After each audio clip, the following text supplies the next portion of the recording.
I'm going to talk about consciousness today. I can even say it with a straight face, because when do I not talk about consciousness? Typically, it is inferred, it is pointed to. This time, I want to poke it. It would be the center kind of the discussion. And I never thought I want to have a discussion like that here on my channel, because why? Uh, but I'm so unsettled, actually, and I have things to say. I went to this discussion group, and I was so interested to be part of that, because this discussion group is not spiritual. They're not metaphysical at all. It was brought up a little bit, but what left me unsettled, and I didn't even realize this at that time, was this one person, the moderator. Obviously, he was deeply into, deeply into this topic, very much into the seeking of it. And he brought it to the group, and everybody actually did have an interest to discuss, but he was invested in it. And he started a conversation very high, very alert, very positive. He really thought about it. Anyway, over the 2 hours, his energy started to take a downturn. He kind of became frustrated. He ended sort of the whole discussion on this frustration, a little bit of sadness, and literally with the sigh, like, I guess I have to allow science to come into this completion of their, and I'm paraphrasing, of all their studies, and they have to come into this unification and tell me what consciousness is, what is real, with confidence, right? Like with certainty. He didn't say that, but that's what he was needing. He was needing science to give him the certainty of what exactly is real and what is not real. And I was, it left an impression on me. I was impressed for sure. Because for me, it's like, oh, we're just having a discussion on consciousness. We'll never be done. 2 hours? It's like nothing. It's like a warm up.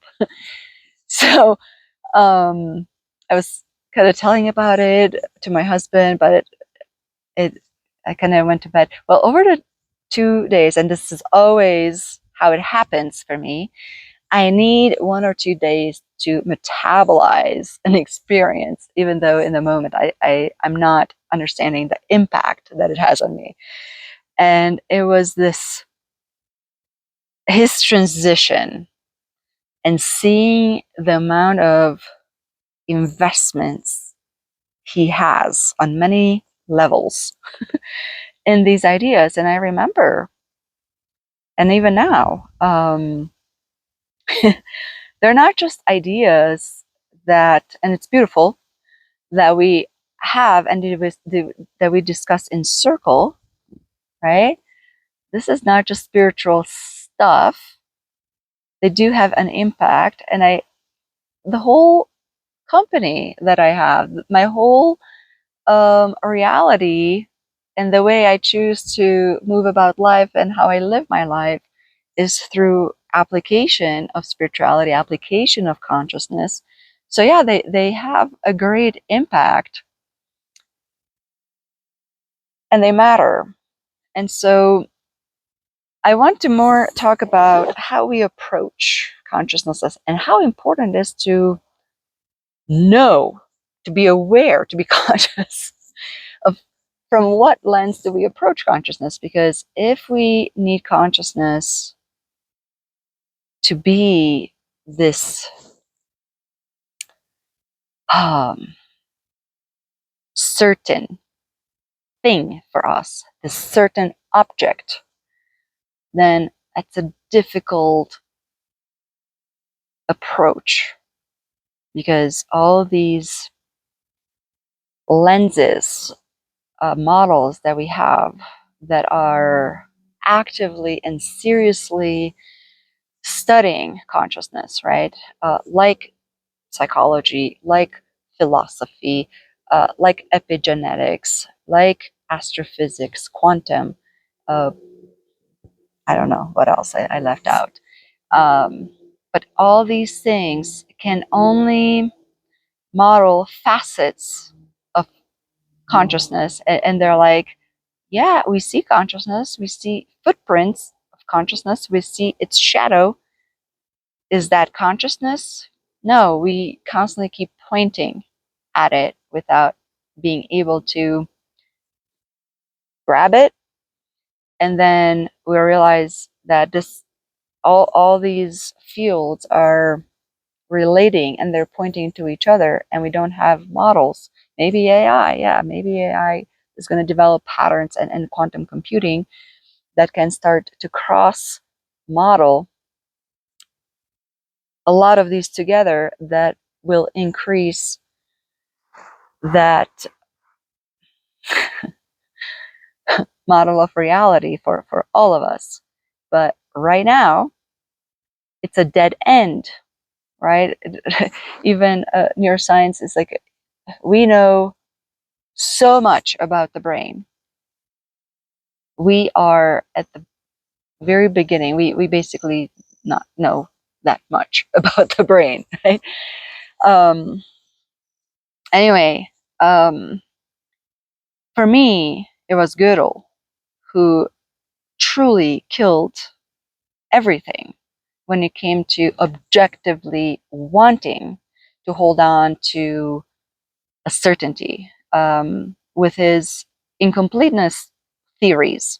And this is 1930s, 40s, you know, when math was God. And we're still sort of there, but I feel science is becoming too humble a little bit. You know, that the language is becoming too softened. The subjective is valid more and more. Yeah. Anyway, but for me, when I came across Gödel, like it completely killed, because what is the incompleteness theory says? It basically says, and I never say it with the amount of precision, because all these things are kind of complicated, so it's really watered down. But basically, it's saying that uh, a finite model can never be expressed in completeness, right? So there is no theory of everything. There's no, that we can't come up with one equation that can express and model reality. Consequently, every solution has to come from a different system, a bigger system from which a problem originates. A closed system cannot describe and prove itself. It has to be done from a second system. So it never ends, right? So if mathematics came up with this understanding, and then physics also, we start with mechanics, and with atoms as things, and with light and the speed of light as kind of like an absolute. This is the edge. This is how fast. This is the maximum of how fast things travel. And then we have relativity, and it's like, well, yeah, but from which perspective? And time becomes interesting. Funny things are happening with time. And then we have quantum, where it's like, well, light doesn't actually travel. There is a wave. There's a dual state, and the particle is just an expression of the wave in time. And the speed of light is what we now can measure, but, quantum entanglement, where things happen instantaneous, the language is different, the way we explain this phenomena, where we allow room for, we can't quite fully contain what we're observing, and there might be more. Yes, the light is as fast as information travels, but obviously there is things such as instantaneous. And now we can't just simply approximate the speed of light with instantaneous, because they're vastly different versus before. Yeah, we can approximate and we're comfortable with it, right? Things like that. Or maybe whatever, maybe we never could, but so to me, when it comes to consciousness, even if you knew what consciousness is in absolute term, this is my issue. How would your Tuesday be different? How would anything about your life improve, change, shift, if you knew what consciousness is with certainty? How would all of our quality of life improve? So that's why that is a dead end where I have absolutely no interest to hold a conversation, because it's always a dead end, and it's always this frustration because uncertainty is now a function of my nervous system. Can I hold that uncertainty? And that brings me to my other point. That's why consciousness almost has to be subjective, and is the only way, talking about absolutes and how funny it is to think in absolutes. And it's not wrong. So I'm not saying that there's no point in for us to keep discovering and refining our models of description that shed more and more clarity to what consciousness is, but to not approach it as an arrival that we're gonna get to a final destination is I guess my point. And so the other way, where it's like, if things are subjective, and which is hilarious, because if you ask indigenous people, or you hear about these Amazonian people, where it's like, of course reality is subjective and relative and contextual. Like, are you sick? You're obviously dreaming. Because that's the only way it is.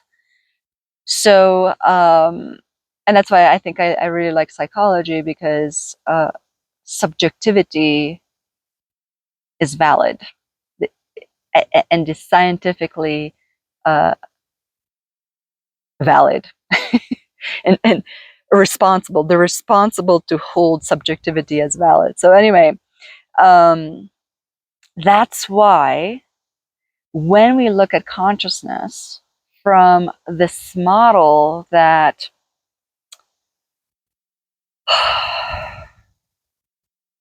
there are nests of consciousness, and consciousness is sort of local, right? And that's why I like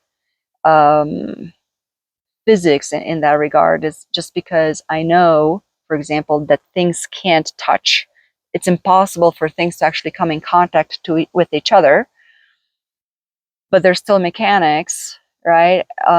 Like another gravity, another example, with gravity, where it's like, even though I still don't know what gravity is, I can't ignore it in my real life because pain, because feel, right? I interact with those things in a subjective way that matter, right? Even though I can also hold at the same time this idea of the field. Light is a field that gets excited, creating this idea that it travels like a beam. Right? Now we know there's no electrons actually moving through space, covering distances, right? We can hold more realities as true without invalidating one or the other. But what that does, it expands and it allows participation where now consciousness has a direct effect on my Tuesday. Okay? So that's why I think it, they asked me what's my definition of consciousness, and it's like, but if I were to come up with my best definition today, to me it is a capacity, the degree one can participate with reality. And what is reality? Well, I know reality is subjective. Reality is a consensus. Reality is sort of a statistical, it's the bell curve. This is what we call normal. And outside of that, now we have words like delusion. We have words like schizophrenia. We have words like, what's the other one? Uh, Hallucination, right? But when we're able to hold this greater thing, it's a wave and a particle, and the particle does not the wave does not transform in a particle, but the wave becomes a particle as a snapshot of time. And it also exists, and it's also valid, and it is tangible in form in a way that now I can move this chair, and it's always a freaking chair. It's so funny. I don't know why. When when waves become chair things, it's a chair. It's hilarious. Um, but when that happens, our reality and what we define as reality increases, and because that increases, the demand for capacity also increases, and we literally have to expand our thinking, our belief system as a collective to participate in that new reality. And so consciousness has direct implication in how I develop my relationship with myself, which is what I call capacity, which then extends into how do I show up and how do I relate in a relationship. In relationship with my environment, right? Because at work, I show up with one set of self within a set of constraints. Outside of work, I could be completely different, even though I'm still oneself. And so when we think of consciousness as not so much what it is, but what do I do with it, right? And all of these things are pointing at consciousness. And I'm 100% okay with that, because it's almost like, thank you, Gödel. If I arrive, let's say it the other way. If the universe would have arrived at a completion of a unified theory of consciousness, it would have already arrived there. Don't you think? It it it would have arrived. But it is uncertain because it's open. And that doesn't deny Darwinian theory, for example, right? Because it's like, well, are we then are we these special sparks of consciousness? Well, I mean, we are special, but not exactly special as better than everything like other forms of consciousness, right? Or you know, higher or lower or whatever. Yeah, anyway, I got entangled there. But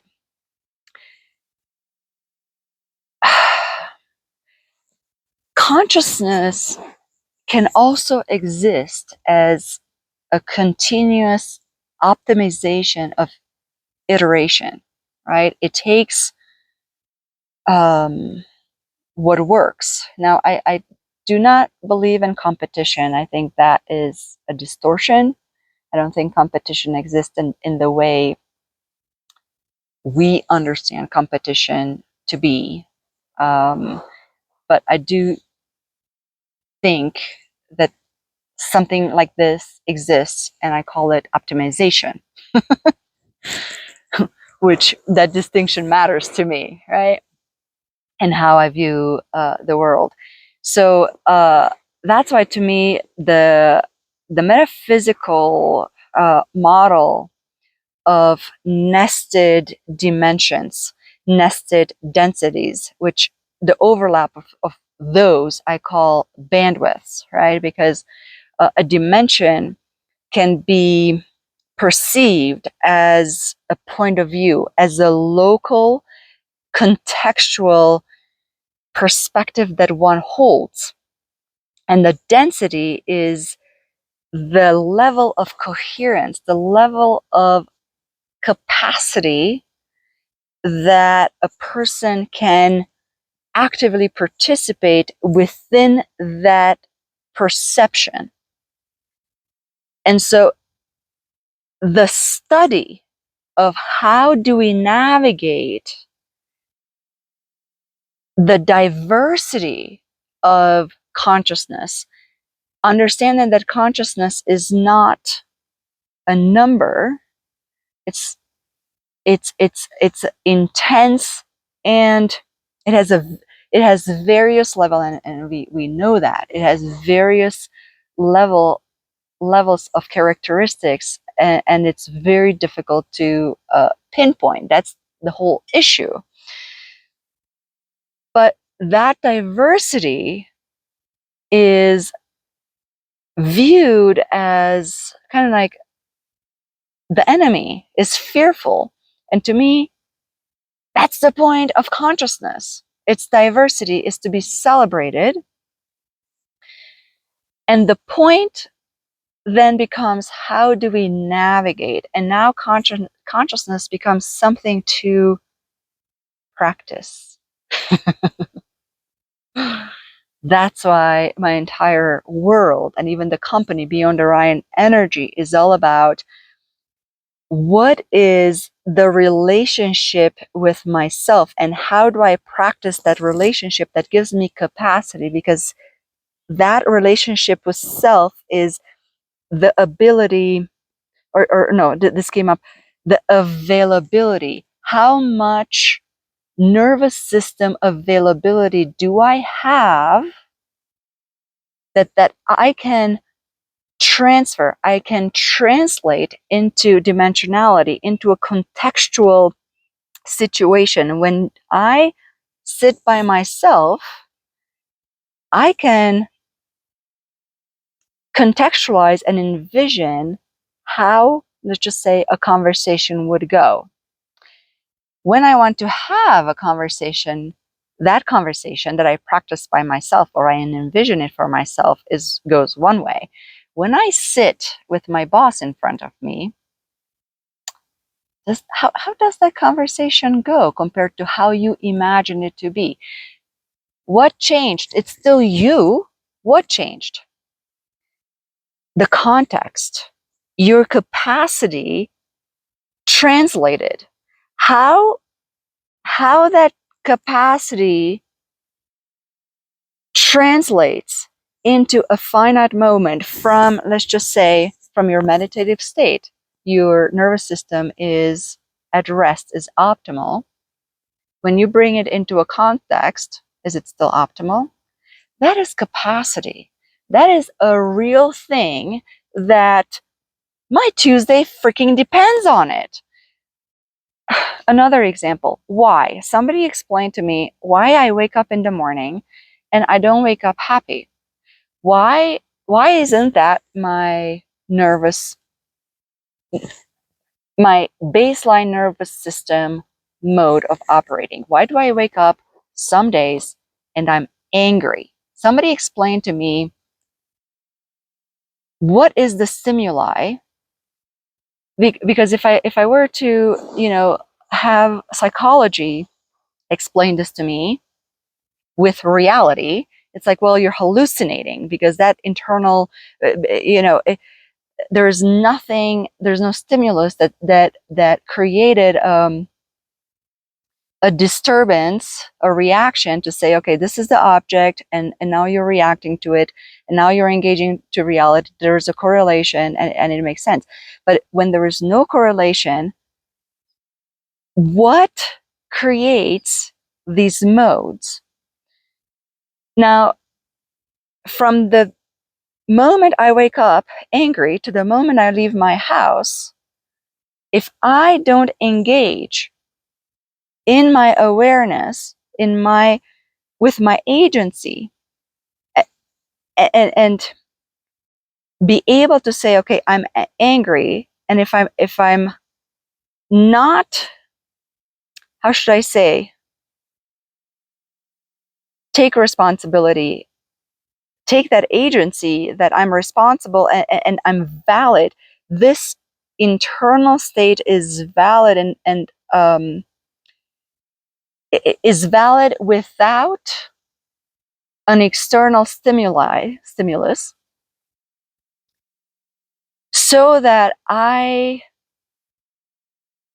have choices in how I control my capacity and how I orient my attention, so that when I leave my house, and let's just say step into a workspace, I show up in a way that I prefer, right? So consciousness is not simply self-awareness, but it empowers us to not be products of things that happen external or internal. And that's why, to me, brings about responsibility of participation. And that's why science, you can't just take metaphysics and discard science, and you can't take science and discard metaphysics. We have to we don't have to agree. We could let things be open, but we have to bring in more and more these pathways of information to start informing what could be possible. And I do like how science I do like the approach because can you allow basically an idea to prove itself wrong, right? That is also information. What something is not is also valid. And look at love. I compare consciousness to love a lot because how many books have been written about love? We still have no idea what love is. But it doesn't mean that we're not experiencing love or not experiencing love every single day, every single moment of our day. Same with gravity, right? Like even if we can't 100% with certainty define exactly what gravity is, we can model, we can work with it. And I have to care about gravity because it could create damage. I could be suffering if I don't take into account gravity. And so I think what sort of this imprint that this person left is that even if he can't hold consciousness with certainty in his nervous system, he can still participate with consciousness and experience consciousness in incompleteness, in very tiny small increments. But isn't that better? I don't know. That's my 2 cents on it. But I am serious about the practice, right? Obviously, I'm serious because I spend a lot of time um, in this practice. And so, if you want to join me in experiencing consciousness as how do we increase our degree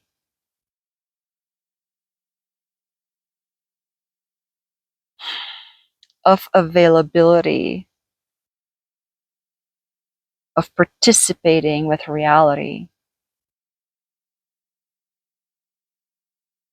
then yeah, this is the space. This is what I want to cultivate. This is what I want to dedicate my life to. Um, I think I'm having a better articulation. So hang around. That's what I'm going to be doing. Have a beautiful Tuesday.